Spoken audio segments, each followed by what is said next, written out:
So recently I came up on this GameCube. It was a really good deal and it came with a Game Boy player as well. It was a complete package. Had a controller, but the controller didn't work. Came with all the cables, power supply, and whatnot. But the GameCube was in really rough shape. Discolored, scratched up, scuffed up, dirty. And I was like, you know what? I'm going to make a project out of this thing. I don't have any GameCube games. I don't want to buy any. Let me put an ODE in here so I could just load up games to an SD card. Cube ODE, it's a cheaper ODE, so let me do that. And instead of cleaning up the shell, which is going to be a big project, I don't want to bother with that. Let me get a new shell and just swap everything out. And I know they have Game Boy player shells to swap in as well. So let's just go ahead and do all that, right? So that's what we're going to be doing today.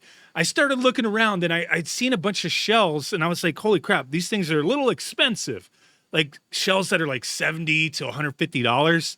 And nobody has, lockdown on shell replacements. I mean, Nintendo's the one who made these shells. People just, made one-to-one copies. So I was like, let me go to AliExpress.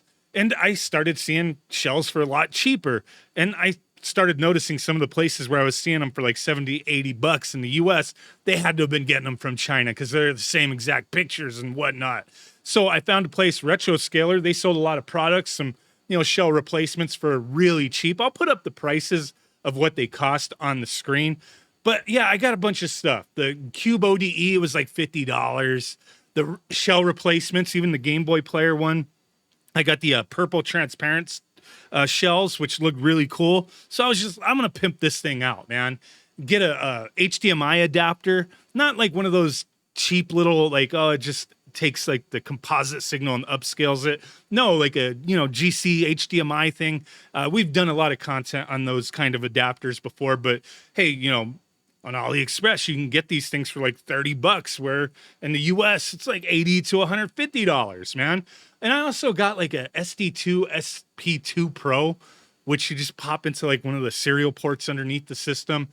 You could pop in like an SD card, but I don't even know why I bought that. It was a couple bucks.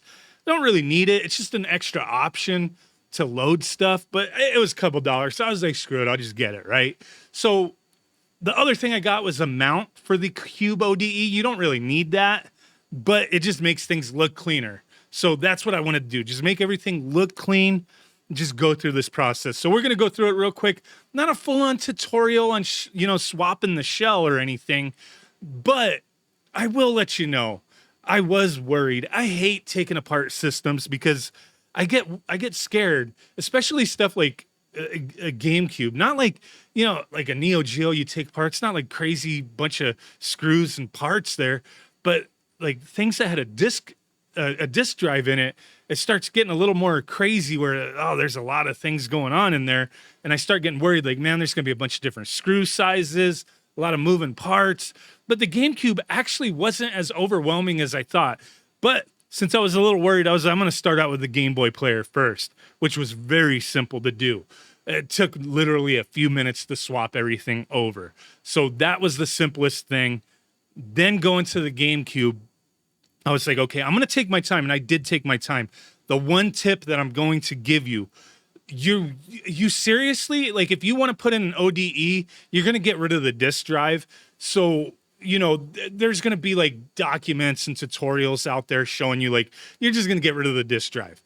And then you're going to have that shell that was underneath the metal plate that was underneath the disk drive where you're going to mount the ODE to. And then if you get the mount, you're going to mount that on top of it and put the screws underneath that metal plate that you just mounted the ODE to have the mount part that typically it's like an SD card extension that plugs into that and then plugs into the ODE. You screw that into the metal plate is what I'm saying. So that's the only part you keep from the disk drive, right? So after you get rid of that, the disk drive, you're not really going to get lost with all the screws because most of the screws, like after you get rid of that part, most of them are the same. You're not really going to get lost as far as like, oh my God, this screw, where does this one go? Where does that one go? There's only a couple different screw sizes throughout the GameCube, and the vast majority of the screws that are used are the same size. So you're really not going to get mixed up. I guarantee you that. And if you're doing a shell swap, it's going to be easy enough. Once you get to the bottom of the GameCube, there's a few different screws on the bottom when you take the board for the power out, where you're just going to instantly like swap that over and use those screws anyway. You're not going to get mixed up. But the one tip that I want to give you, if you get one of these cheaper shells, they're not threaded for the screws. So you have to take your time with that. What I highly recommend is, as you're doing everything to swap parts over, the pieces over, screw in the screws that go into the new case without moving things over. Just screw them in and then take the screws out and then use like a can of air or just blow on it, whatever, and get those little shavings of plastic out of there. And then once you actually start screwing things in, it'll be a lot easier. Make sure you're using a good screwdriver that fits the screws nicely, because you don't want to strip anything. That's the other tip. Like, just take your time with that. You shouldn't spend more than like 30 minutes doing the shell swap. It really doesn't take long.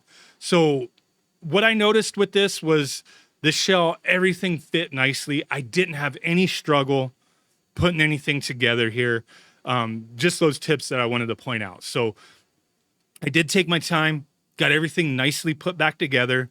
It was a very, I was going to say effortless, but no, it took some effort, but it was painless. It was stress free. It wasn't as bad as I thought it was going to be. And it was painless. It was cool.